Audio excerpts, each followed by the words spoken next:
By this time, the rest of the mall was closed and everything was dark. There was no one around. Just me and him. In this video, we need to talk about the truth about Illymation, and I'm gonna introduce you to a psychologist by the name of Martin Seligman.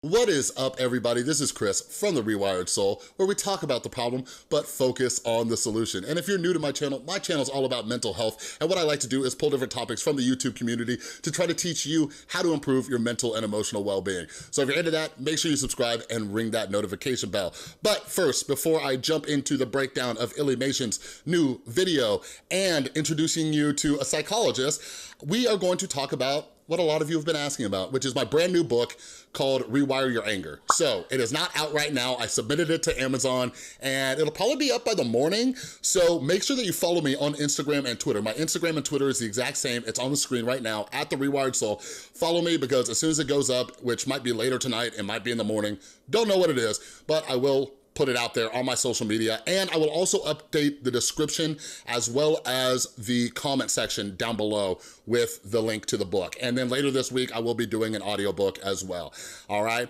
But anyways, let's jump into it. So some of you have seen that I already recapped her first video. A lot of you suggested Illymation to me because of what she's been talking about, and yeah, with the story of her abusive ex-boyfriend. So I covered part of it, and then I covered also people talking about her staying silent.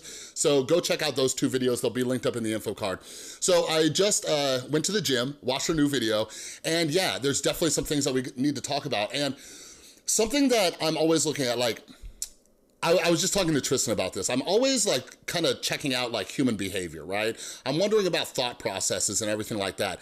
And something I found interesting about Illymation from even her first video is she's answering a lot of questions that she knows are gonna come at her. She even created another little character that comes up and asks like these dumb questions. Illy, you have to be stupid to not see these obvious red flags. I would never let that happen to me. No, I wasn't stupid. I was 13. But you guys, like, she was ready for it. And it's crazy because people are asking that in the comments. People are asking that on Twitter, like, why didn't you do this? Why didn't you do that? Why didn't da? So she tried to answer them as best as possible throughout that video to kind of get ahead of the game. But Illymation, if you ever see this video, like, I put disclaimers in my videos all the time. People don't pay attention to them. But anyways, let's start out with this clip right here. Before we get into the thick of it, I really want to stress this. Don't blame my parents for what happened to me. Stranger danger?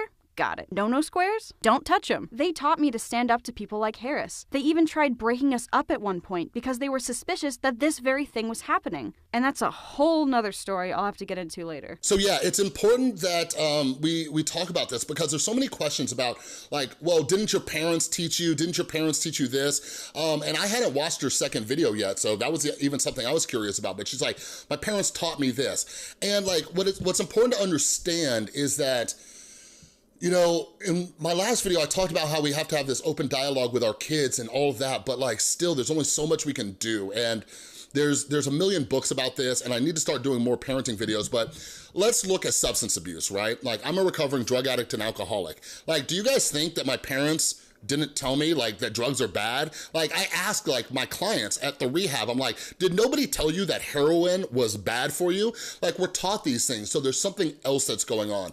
When it comes to substance abuse, a lot of times it's mental illness or trauma or, you know, just there's a bunch of different factors that I won't dive into, but you gotta understand that a lot of young people are taught these things, but then there's other factors at play. And my parents said, look, you're 17. You'll be 18 in September. You're going off to college soon. You're becoming an adult. If you trust this guy now, so can we.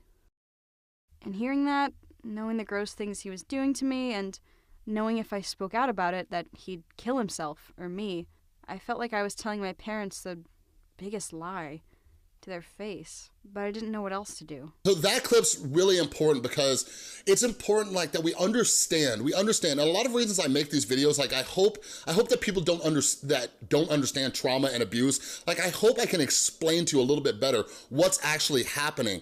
So what Illymation was talking about right there is like that feeling of guilt. So there comes a point, especially after some people are abused, where without saying something, now you almost feel guilty for it, right?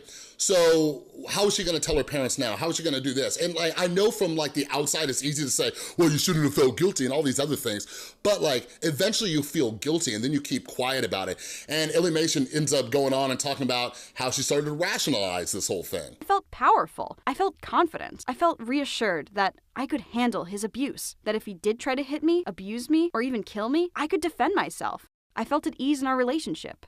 Seriously, that's how messed up your reasoning gets in these kinds of relationships. And this is called rationalizing. So Illymation, I love how she like gives you definitions of stuff, but rationalization is something that happens quite often. So working in drug and alcohol treatment, I've met a ton of women who turned to substance abuse because they were in an abusive relationship and they had children, right?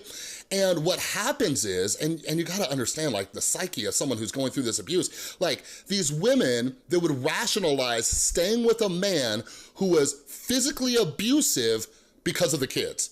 Their brain would tell them that, oh, it's better for me to stay with this abusive man so the kids have two parents. Like, this is what happens.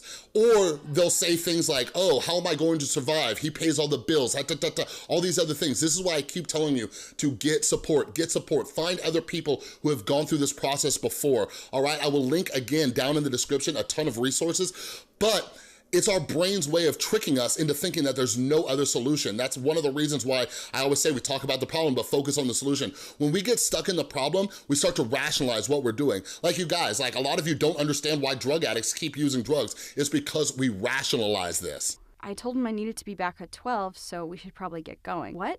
We finally meet in person, we go on our first date, and we don't even make out? That's not fair. Okay, we can make out in the car then, but after that, I need you to take me back. And by the way, you don't owe anyone anything, boy or girl, young or old, especially when they treat you like this. So real quick, you go girl. You go girl, all right? Like, this is so important. This is so important. I made a video a long time ago about like confessions of a former r/nice guy, but like what Illymation said right there, like you don't owe anybody a damn thing. And this is such a scummy tactic that guys use, all right? And like, I guess, you know, it can happen to guys or women, all right? But anyways, like you guys, let me explain this to you.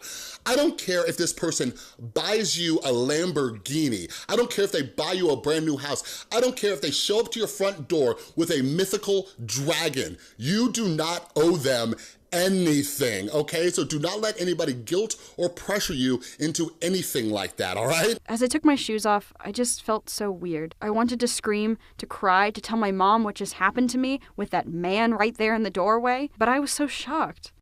I couldn't say anything.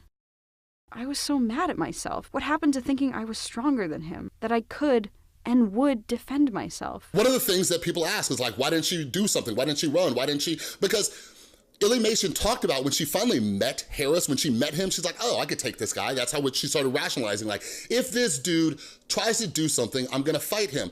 Well, when something happens and we go into that cortisol-induced stage, that's what triggers anxiety. And the part of the brain that's responsible for that is the amygdala. Fight, flight, or freeze, all right? And the unfortunate part about that is we don't get to decide what our body does, all right? So we don't get to decide whether we go into fight, flight, or freeze mode. And what happened to Illymation and what happens to a lot of abuse victims is that they go into freeze mode, okay? One of the reasons our brain does this is because we've evolved over tons and tons of years, and one of the ways to avoid getting eaten by a predator was to just stop moving. So our primal instincts kick in, and sometimes we just freeze and don't do anything. So this is what really bugs me when people are like, oh, well, why didn't you put up a fight? Why didn't you do this? Why didn't you do that? And then that guilt that Illymation was talking about, like her brain says, well, I can't tell anybody because they'll ask like, oh, how did this skinny little twig boy do that to you? Well, it's because of the brain's natural response. And that's what just drives me nuts, because there's so many people who do not understand how the freaking brain works, and they wanna accuse people of lying about these situations or over-exaggerating. He refused me a restraining order. He refused to even investigate. He threw my license back at me and said, next time, leave the adult things to the adults.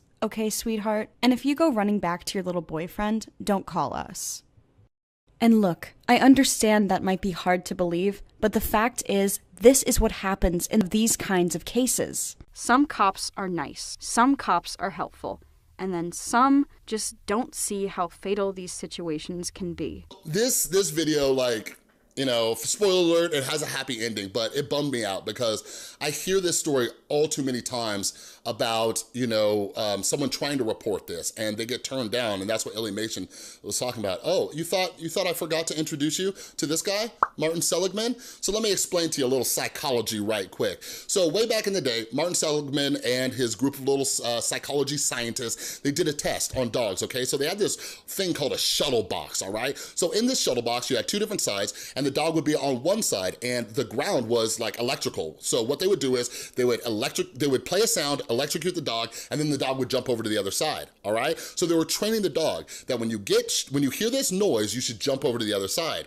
So after they started this priming and conditioning of the dogs, they started to electrocute both sides, all right? So they would play the noise, and then the dog would jump over to the other side and still get shocked. So then what they did was they reverted it back to normal. They didn't electrocute the other side anymore, and they would play the noise. The dog would just lay there and get shocked. And these scientists are like, what's up? What's going on? We got some broken dogs up in here. But no, that's when they came up with the idea of learned helplessness. When you keep trying something and it doesn't work, you eventually give up. But that's dogs. What about humans? So Mr. Martin Seligman came up with this new experiment. So what they did was they got two groups of people, group 1 and group 2. So they put people in group 1 into a room and they played this loud, annoying noise. And they told the subjects that if you press this sequence of buttons, the noise goes off. So group 1, noise came on, they pressed the sequence of buttons and the noise went off. Group 2, the annoying sound came on and they pressed the sequence of buttons and nothing happened.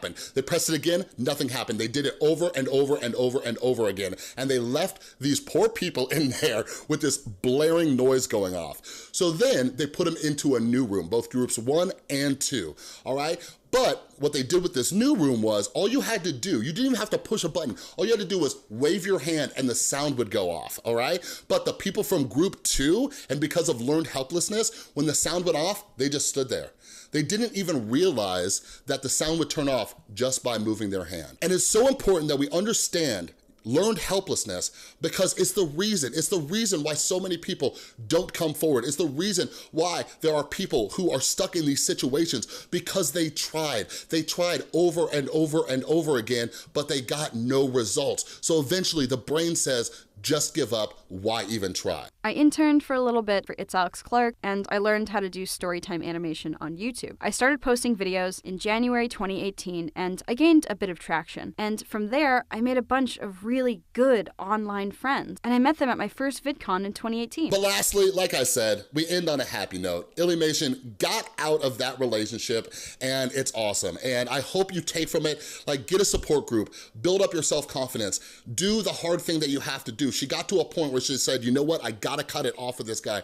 But the most important thing I want you guys to all take from this is something that I keep telling you all in my videos. This is why we share our stories. Like, Illymation is getting millions of views going out to men, going out to women, going out to young boys, young girls, and telling them that you do not have to put up with this stuff and you can leave, and the red flags to look for so you don't become a victim too. So it's so awesome, and that is one of the reasons I have this channel. This is why I keep telling you guys, go out there, share your story because it can inspire somebody else, all right? But anyways, I'm going to do another video tomorrow about something that's been going on in the community around these videos, so make sure that you're staying tuned to that. But before you leave, I wanna hear down in the comments below about learned helplessness. Are there any situations, like maybe it's life keeping you down. Maybe you were applying for jobs and kept getting turned down, so you just stopped looking. Like, can you relate to learned helplessness, all right? Let's talk about it down below, but let's try to figure out the solution too, all right? But anyways, that's all I got for this video. If you like this video, please give it a thumbs up. If you're new,